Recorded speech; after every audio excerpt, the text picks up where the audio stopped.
On varie les techniques, on choisit des odeurs fortes, des textures plutôt granuleuses et avec ça, normalement, on crée une barrière naturelle contre les fourmis.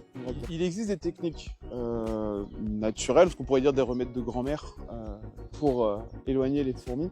En fait, on va les éloigner en essayant de déstabiliser deux de leurs sens, qui est l'odorat et le toucher, qui sont très fins chez la fourmi. Donc on va essayer de jouer sur les matières, on va jouer sur les odeurs. Il y a des odeurs qu'elles détestent, par exemple l'odeur du vinaigre blanc, elles détestent ça. Donc truc tout bête, c'est sur des appuis de fenêtre ou dans les endroits où on sait qu'elle passe, de mettre un bol de vinaigre blanc. Juste l'odeur va faire que les fourmis vont passer leur chemin.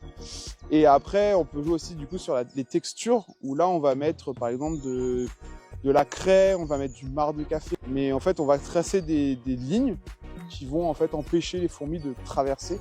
On peut mettre ça par exemple sur les bas des portes pour éviter qu'elles rentrent dans les maisons. Enfin, on peut utiliser pas mal de techniques.